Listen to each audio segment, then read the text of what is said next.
Hola, ¿qué tal? Soy Eduardo Simón y estamos nuevamente en un café jurídico con nuestro amigo Milton Iván. Milton Iván, ¿qué tal? Eduardo, ¿qué tal? Mucho gusto. Muy bien. Cuéntame un poquito. Bueno, ¿a qué te dedicas? ¿Estás estudiando, no? Sí. ¿Derecho? ¿Dónde estás estudiando Derecho? De momento estoy estudiando Derecho en la Universidad de Rey Juan Carlos, en Sí. el campus de Fuenlabrada. Pero antes de estar estudiando ahí ya venía metiéndome un poco en este mundillo del derecho, sobre todo derecho penal, inicié mis estudios allá en Ecuador y ahora los estoy continuando aquí en España. Muy bien. ¿Cuándo viniste a España? Hace ya más de 2 años 2 aproximadamente. años. Muy bien, Sí, muy bien. sí. Y nada, ¿qué tal? ¿Te gusta? Me encanta. ¿Sí? Muy lindo todo, la verdad. Muy bien. ¿Y el derecho, que hay mucha diferencia entre el derecho ecuatoriano y el derecho español? Pues la verdad, le sorprendería que no. O sea, en muchos aspectos sí hay una diferencia abismal, pero en el ámbito del derecho, como tal, la Constitución de Ecuador, los códigos, el Código Civil, el Código Penal, han bebido mucho de las leyes que ya se han creado anteriormente aquí en España y son muy modernos. Por ejemplo, la Constitución es del 2008, el Código Civil del 2005, el Código Penal del 2014. Entonces, constantemente se están actualizando para evitar algunos problemas que ya habían con las anteriores legislaciones. Estupendo, muy bien.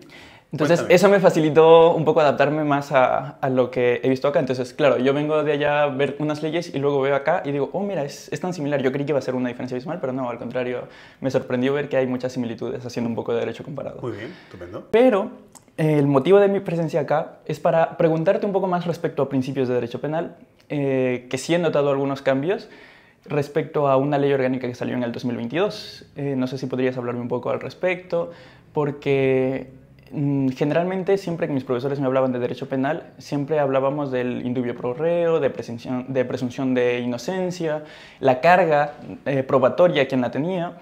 Y según esta ley, si no entiendo mal, se invierte todo ello. La carga probatoria ya no pasa, bueno, no en todos los casos, pero en algunos, ya pasa a ser, la pasa a tener el acusado y ya no quien está acusando. La carga probatoria, y eso también invierte lo del principio de inocencia. Entonces, ¿qué es lo que piensas al respecto? ¿Es cierto lo que dicen los noticieros? A ver, oficialmente no, ¿vale? Okay. Es decir, la presunción de inocencia es un principio básico en derecho penal y en España así se promulga desde hace ya muchos años, ¿vale? ¿Qué pasa? Hay leyes que muchas veces la sensación que nos da es que en vez de existir un principio de presunción de inocencia, existe un principio de culpabilidad. Es decir, que tiene que ser la parte de la defensa la que acredite que realmente ese hecho no pasó así. Muchas veces nos encontramos con pruebas diabólicas, es decir, que yo no puedo acreditar una cosa que no existió. ¿Cómo acredito yo que yo no robé? O sea, sí, que puedes intentar con pruebas de nivel periférico intentar acreditar, no, pero es que yo no estuve ese día allí, es que, tú imagínate que tú ese día estás en tu casa, estás solo en tu casa, estás durmiendo en tu casa y te llama la policía por la mañana de que tienes que ir porque la noche anterior te han reconocido a ti como autor de un delito. Tienes que echarle imaginación para ver de qué forma puedes acreditar de que tu persona estaba ahí. Porque dices, sí, es que mi móvil, mi GPS me marcaba que estaba allí, tú te puedes dejar el móvil en casa y salir a robar. Claro. O sea, en muchas ocasiones esa carga de la prueba tenemos la sensación de que se invierte, ¿no? Y que tenemos que ser nosotros los que acreditemos que realmente eso no es así. Yo te pongo un ejemplo, por ejemplo, de un caso que hemos tenido esta misma semana, ¿vale? En el cual nosotros defendemos a una persona que se le acusa de una apropiación indebida, ¿vale? De más de 200.000 euros en el seno de una relación familiar, ¿vale? Ya sabemos que hay una excusa absolutoria, ¿vale? Pero es cierto que si esa apropiación se ha producido con violencia o con intimidación, o bien aprovechando de una circunstancia de vulnerabilidad de la perjudicada, pues esa excusa absolutoria desaparece y por lo tanto sí habría delito, ¿vale? Claro. ¿Qué pasa? Aquí tengo que demostrar yo que realmente esa persona estaba en sus plenas capacidades para no ser víctima y no ser una víctima vulnerable. Entonces, claro, se invierte en esencia esa carga de la prueba, porque tengo que acreditar yo que esa persona no era capaz. Es complicado, es complicado. Entonces, en cuanto a delitos contra la libertad sexual, ahora estamos en una montaña rusa, porque esa ley se ha modificado ya en varias ocasiones desde que se promulgó y nuestra jurisprudencia todavía no tenemos una jurisprudencia asentada por parte del Supremo en el cual nos define un poco por el tirar. Es cierto que ahora prácticamente la mera denuncia y con que se dijo de que no hubo un consentimiento explícito, ya... Es suficiente para iniciar el proceso, ¿no? Correcto, ¿vale? También lo podemos ver en los delitos contra la violencia de género. Yo te pongo un ejemplo. Yo tengo clientes, hombres, que me han llegado al despacho y me han dicho, mira cómo tengo la cara, esto me lo ha hecho mi mujer, me voy a denunciar. Y tienes que advertirle de que, evidentemente, si han cometido un delito contra él, que lo denuncie. Pero si lo denuncia, que sepa que corría el riesgo de que su mujer, cuando la citen del cuartel o de comisaría de Policía Nacional, va a decir que sí, que agredió a su marido porque se estaba defendiendo, porque su marido la estaba pegando o porque su marido la estaba intentando agredir sexualmente. Eso lo que hace es que el protocolo de violencia de género procede a la detención del hombre. O sea, evidentemente estamos hablando de un caso que es excepcional, ¿vale? O sea, que no es algo que todos los días esté en la calle, pero es cierto que lo tenemos ahí. Entonces, en muchas ocasiones, estos delitos de índole sexual, una mera denuncia como que me ha tocado, me ha penetrado o cualquier comportamiento de esas características, te llevan sin prácticamente prueba objetiva alguna a una detención, por regla general, ¿vale? Y una puesta a disposición al juez de guardia. Y el juez de guardia decide sobre tu situación personal. Si te manda a prisión, si te deja con algún tipo de medida cautelar, onda de alejamiento, incomunicación, comparecencia pudacta, te quita el pasaporte. Bueno, pues te da una serie te impone una serie de medidas, ¿no?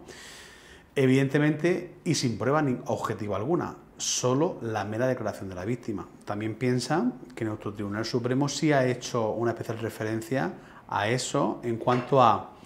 Nuestro Supremo dice que la mera declaración de la víctima puede desvirtuar el principio de presunción de inocencia si se cumplen con una serie de requisitos. Por ejemplo, uno de ellos es que la denuncia sea persistente. ¿Qué quiere decir? Que lo mismo que dijo en policía, lo dijo en el juez de instrucción y lo dice en el juicio oral, ¿vale? Que sea lógica, es decir, que cuente un relato de los hechos, pues que sean posibles, ¿no?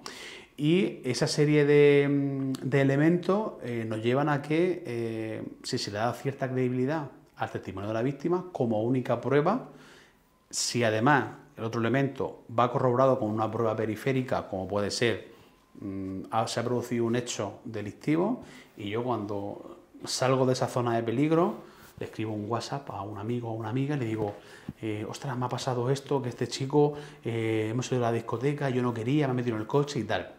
Es una prueba objetiva de que, coño, no va a tener tanta conciencia, tanta mala fe esa persona, ¿vale?, de hacer esto si es falso, ¿no? Tiene sus matices y demás.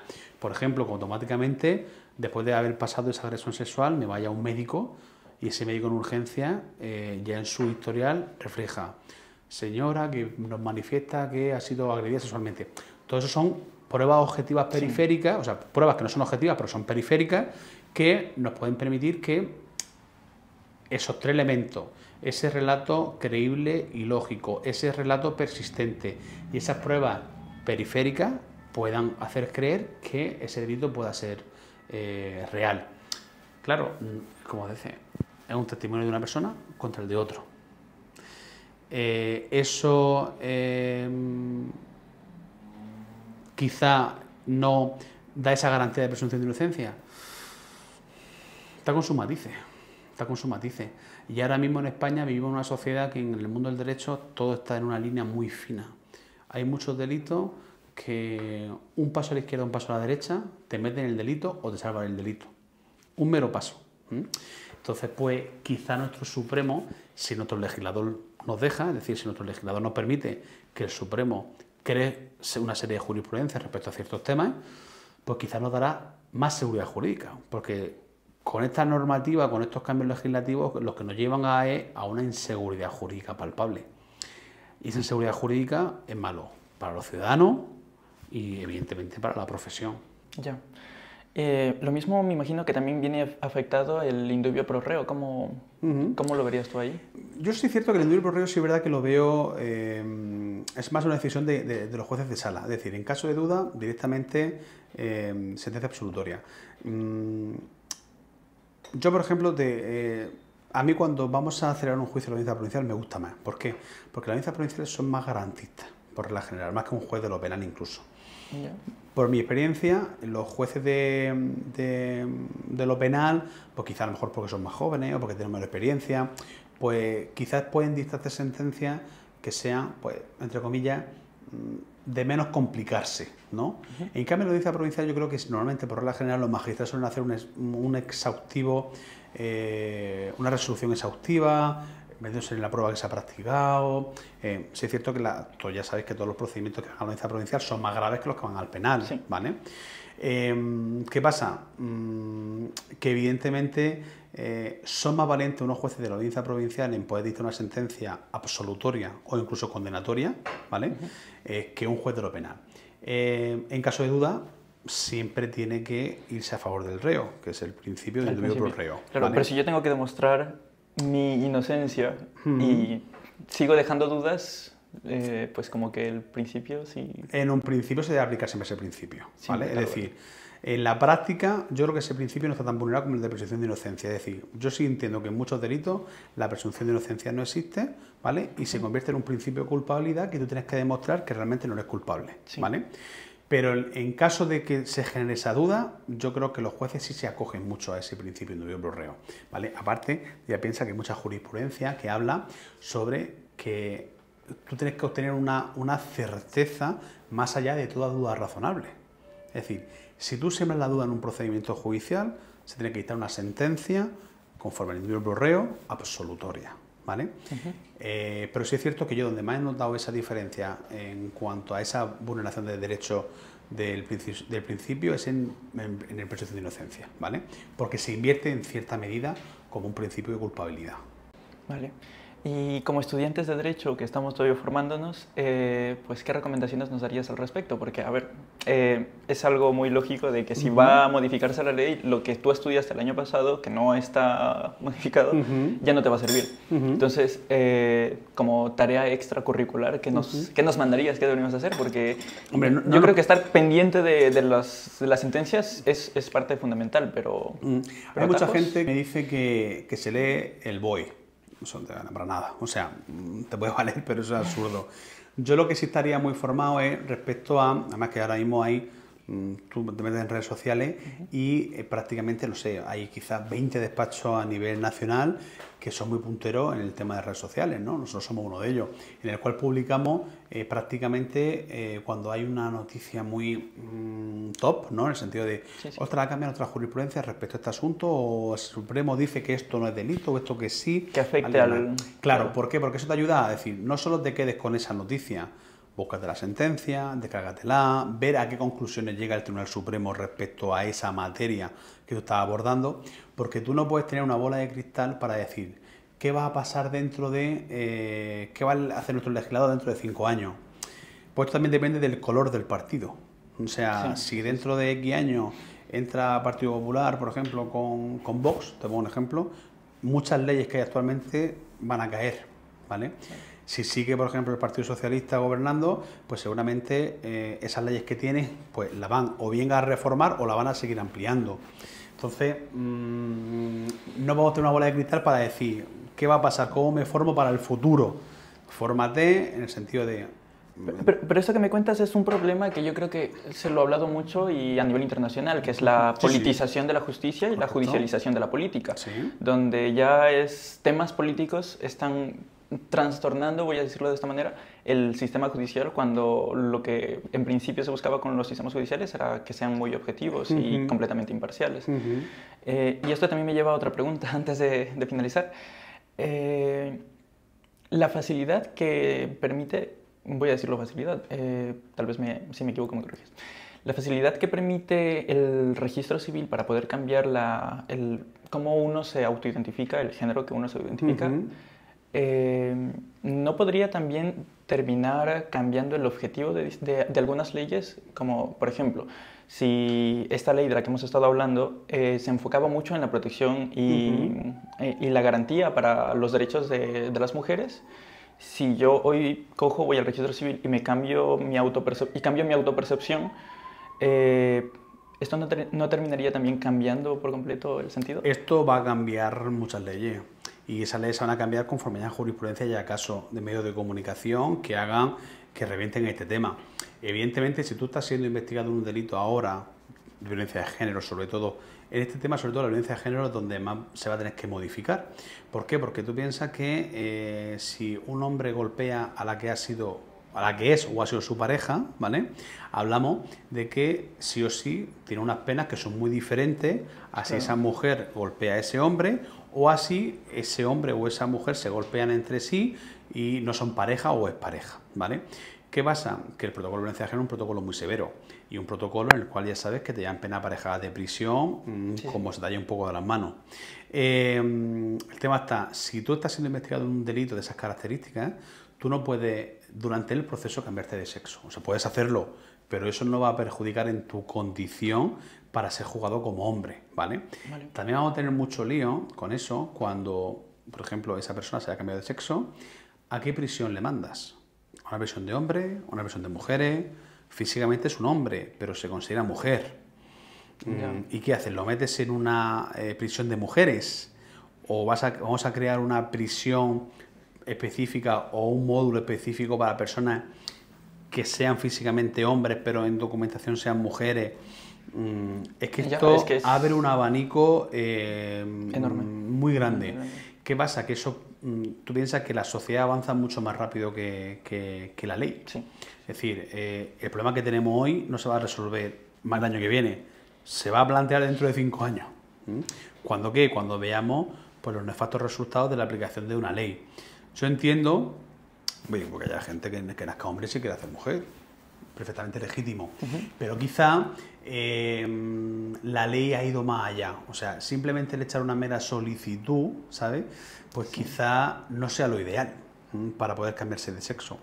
Evidentemente, pues debería de tener una serie de requisitos, ¿vale? Tampoco me quiero meter mucho en eso porque, sinceramente, tampoco... Es que, sí, es otro... Es que tampoco conozco mucho sobre la materia, tampoco tengo una persona cercana a mi entorno que me pueda decir, pues mira, conocer también yo de primera mano su percepción. Mira, sí, yo soy hombre, pero es que me considero mujer por esto, y digo, o sea, pues que te entiendo. Pues me parece bien que lo arregles cuanto antes, ¿no? Lo que no se tiene que permitir en este país es que sea tan fácil como ir en un papel y ya está, y tampoco se puede permitir que tengas que tirar 5 años para cambiarte de sexo porque te apetece ser mujer, ¿sabes? Entonces yo creo que hay que establecer también quizá un cierto equilibrio en eso, que eso, pues, nuestro legislador es el que debe un poco controlar. ¿Que van a generar problemas este cambio de sexo? Yo tengo unos clientes de Melilla, ¿vale? Que son, pues bueno, entre militares y fuerzas y cuerpos de seguridad del Estado, ¿vale? Que para conseguir unos objetivos de ascenso, ¿vale? Hay unas X plazas que son para mujeres, sí. ¿vale? ¿Qué pasa? Que pues han cambiado de sexo 4 o 5, oficialmente. Se siguen llamando José, o Antonio, o Paco, ¿sabes? Claro. Pero oficialmente en su DNI ponen que son mujeres. ¿Qué pasa? Que con eso ya tienen acceso a hacer esa... y siguen estando casados con sus mujeres, con su hijo. ¿Para qué? Para tener ese ascenso en esa categoría y tal. Eso es un fraude de ley. Sí.